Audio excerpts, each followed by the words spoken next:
বামপন্থী নিবন্ধন বাতিল, বিএনপি সন্ত্রাস তাদের নিবন্ধন বাতিল, আওয়ামী লীগ ফেসিস্ট তাদের নিবন্ধন 100% বাতিল এবং জাতীয় পার্টি দালাল তাদেরও নিবন্ধন বাতিল। বর্তমানে দরকার হলে নাগরিক পার্টির নিবন্ধন দেওয়া হোক, ইনকিলাব মঞ্চের দেওয়া হোক, জুলাই মঞ্চের দেওয়া হোক, নতুন নতুন 1000 দল আছে অনিবন্ধিত তাদের নিবন্ধন দেওয়া হোক, আমার জনকল্যাণ পার্টিরও নিবন্ধন দেওয়া হোক, আমার গণতান্ত্রিক যুদ্ধ সাতদলীয় গণতান্ত্রিক যুদ্ধ নিবন্ধন দেওয়া হোক, জনগণের আশা ভরসা মনের আশা পূরণ করা হোক। আপনি 5 বছর থাকেন, আমরা 1000 পার্টি আছি, সবাই আপনাদের 5 বছর রাখতে চাই। আর আরেকটা কথা বলি, যারা নার্স তাদের কিন্তু ছোটো করে দেখার কিছু নাই, কারণ আমি ডাক্তারি লাইনে বই পড়ছি, এখানে অ্যানাটমি ফিজিওলজি প্যাথোলজি আছে, নার্সিংও কিন্তু অ্যানাটমি ফিজিওলজি প্যাথোলজি কিন্তু করতে হয়, তাদের কিন্তু ছোটো করে দেখা ঠিক নাই। তারা হয়তো নার্সিং পেশা আর ডাক্তার হলো মেডিসিন দেয় এবং ডাক্তারি পেশা, কিন্তু নার্সিংটা ঢাকা মেডিকেলে দেখবেন, আমি একবার গেছিলাম এই যেখানে অপারেশন থিয়েটার, সেখানে একজন বড় সিনিয়র নার্স আছে, সে অনেক ডাক্তারের চেয়েও বেশি অভিজ্ঞ। তাহলে নার্সকে আপনারা কেন ছোটো করে দেখবেন? নার্সরা তো অনার্সের সমতুল্য, দিয়ে না শুধু অনার্সের সমতুল্য, তাদের ছোটো করে দেখার কিছু নাই। তাদের দাবিগুলো মেনে নেন, টেকনোলজিস্টের দাবি মেনে নেন, তবে ডাক্তাররা হয়তো অনেক ডাক্তারদের একটু মূল্যায়ন বেশি করি আমরা, হয়তো তারা সবসময় সব বিষয়ে কিছু কিছু ধারণা নেয়, ডাক্তার একটু বেশি মূল্যায়ন সবাই করে, নার্সরাও করে, কিন্তু অনার্সের সমতুল্য সিনিয়র যারা বুঝে কাজ বুঝে নার্সরা, তাদের অনার্সের সমতুল্যই দেওয়া উচিত। দরকার হলে ডাক্তাররা ডক্টরেট ডিগ্রি নিলে তারও তো লেভেল আছে। আপনি 2023 সালে রাষ্ট্রপতি হিসেবে না, আমি রাষ্ট্রপতি এগুলো প্রশ্ন করবো না, প্রশ্ন কোনো প্রশ্নের উত্তর দিতে পারবো না। আমি বলি ডক্টর নুরুল সাহেব সফল, আমি খালি চাচ্ছি যে যারা অধিকার আন্দোলন করে তাদের অধিকারগুলো আস্তে আস্তে বাস্তবায়ন করে দেয়, জনগণ তাকে অনেক সুনাম করে, আমরাও সুনাম করি।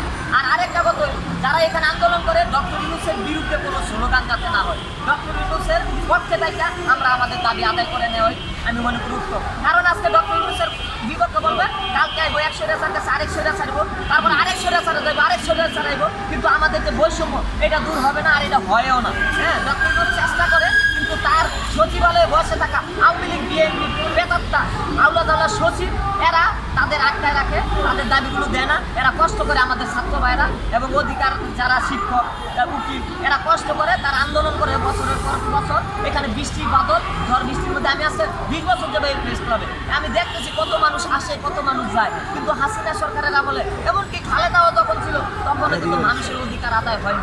আমরা চাই অধিকার আদায়। ডক্টর ইউনূস সাহেব ভালো লোক, তিনি যেন আমাদের এই নার্স ডাক্তার যেই হোক তাদের অধিকার আদায়টা তাদের ছোটো করে, আল্লাহর দুনিয়ায় কিন্তু অভাব নাই, আপনি দেন না।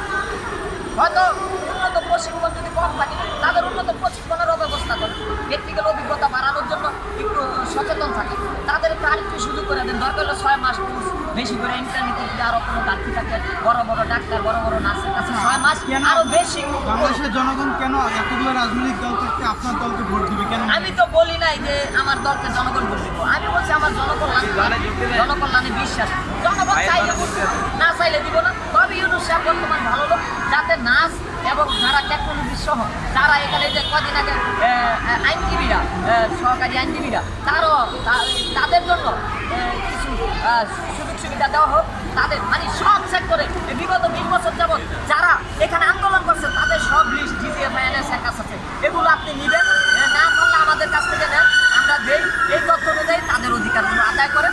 আপনি সারা জীবন আমাদের এই মৃত্যু পর্যন্ত আমাদের এই দেশে জনগণের সুনাম অর্জন করবেন।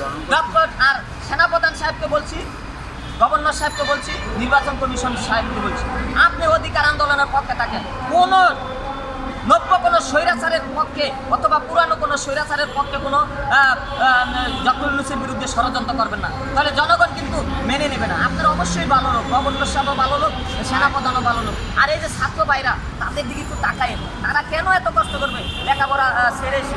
আমি জানি কয়জন হলে আপনারা দেখেন যে নার্স পেশাটা কি ডাক্তারি লাইনে অ্যানাটমি ফিজিওলজি পড়ে কিনা যাচাই বাছাই করে, যেহেতু অ্যানাটমি ফিজিওলজি পড়তেই হবে নার্স করতে গেলে, শরীরের দেহের ভিতরে যেই পার্টস আছে এগুলো তো পড়তেই হয়, নার্সিং করলো টেকনোলজিস্ট করলো, তাহলে তাদের এত ছোটো করে দেখা।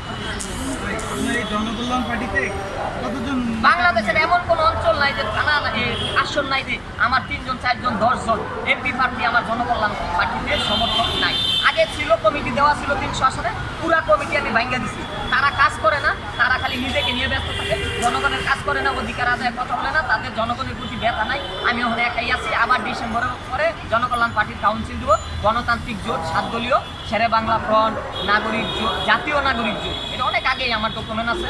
এখন তো আবার নাগরিক পার্টি করছে ছাত্ররা, এইটা না, জাতীয় নাগরিক জোট, এটা ডকুমেন্টও আছে। আমি গণভুত্থানের আগে থেকে এক লোক করছে, এমন 7টা দল আছে এখন আমার 7 দলীয় গণতান্ত্রিক জোটে। এগুলো নিবন্ধন দেওয়া হোক। আমরা ক্ষমতার লোভী না, আমরা চাই এই যে যারা অধিকার আন্দোলন এখানে মাঠে আসে, এত কষ্ট করে, বাবা মা তত কষ্ট করে, না খাইয়া সন্তানদের লেখাপড়া করায়, রিক্সা চালায়, এই যে আমরা কিন্তু ডাক্তারিতে চান্স, এই নার্সিং আমরা চান্স পাই না কিন্তু। হ্যাঁ, এরা এই তরুণ প্রজন্ম পাইছে, কত কষ্ট হয়েছে তাদের কেনই বা আপনারা বঞ্চিত করছেন, বঞ্চিত করা যায়? জনকল্যাণ রাজনীতি আমার মূল্য, আমার ক্ষমতায় আসতে হবে। দেখা গেছে 5 তারিখে আমি প্রধানমন্ত্রী পদ প্রার্থী, কিন্তু ক্ষমতায় আসতেই হবে এরকম কোনো কথা না। ভাই 5 তারিখের পর দেখা গেছে অনেক রাজনৈতিক দল খাই সমস্ত 5 তারিখের পরে সব রাজনৈতিক দল খাই করতেছে, সব রাজনৈতিক দল খাই করতেছে। আজকে শ্রমিকের মজুরি নিয়ে কেউ কথা বলে এর বিরুদ্ধে লাগে না। এই যে নার্সিং এরা আইলে বা এরা বলে আন্দোলন বুঝে না। আরে বাবা, তোমরা যদি দিয়েই দেও তাহলে তারা আন্দোলন করতে হবে কেন? তবে আমি নার্সিং ভাইদের বলি, আপনারা ডক্টর ইউনূসের পক্ষ থেকে, ডক্টর ইউনূসের পক্ষ থেকে আপনাদের দাবি আদায় করে নেবেন। এখন সংগ্রামী কোনো স্লোগান দেওয়ার দরকার নাই, যাতে জনগণ আপনাদের হ্যাঁ।